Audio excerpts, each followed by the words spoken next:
Thanks for joining us for CBN News Today. I'm Charlene Israel. And I'm Ephraim Graham. A new political memoir takes aim at the White House. Former Defense Secretary Robert Gates writes about his years serving the Bush and Obama administrations. He doesn't spare anyone, including President Obama, Vice President Biden, and Hillary Rodham Clinton.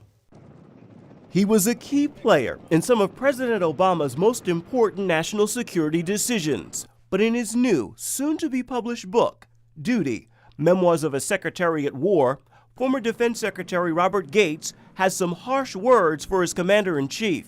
Gates writes of everything from the war in Iraq to the death of Osama bin Laden and the escalation of the war in Afghanistan, criticizing Obama's leadership style and his commitment to the mission of his troops. Recalling a 2011 meeting on the Afghan war, Gates writes he realized the president doesn't trust his commander, can't stand Afghan President Hamid Karzai, doesn't believe in his own strategy, and doesn't consider the war to be his. For him, it's all about getting out. Gates also recounts a conversation he heard between the president and then Secretary of State Hillary Rodham Clinton. They were talking about their public statements criticizing President Bush's decision to send more troops into Iraq. According to Gates, Hillary told the president her opposition to the surge in Iraq had been political because she was facing him in the Iowa primary. President Obama conceded vaguely that opposition to the Iraq surge had been political. Gates says that hearing those admissions was both surprising and dismaying. The memoir is not all criticism, however.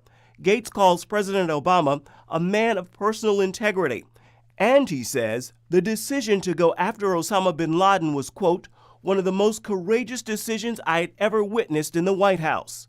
Gates calls Vice President Joe Biden a man of integrity as well. But he also saved some of his harshest criticisms for the president's second-in-command, writing, quote, I think he has been wrong on nearly every major foreign policy and national security issue over the past 4 decades. The president disagrees, calling Biden, quote, one of the leading statesmen of his time. But the book certainly won't help the president politically, especially coming at a time when his poll numbers have already fallen to historic lows. The White House issued a statement defending the vice president, calling him one of the leading statesmen of his time who has helped to advance America's leadership in the world. Gates' memoir goes on sale January 14th.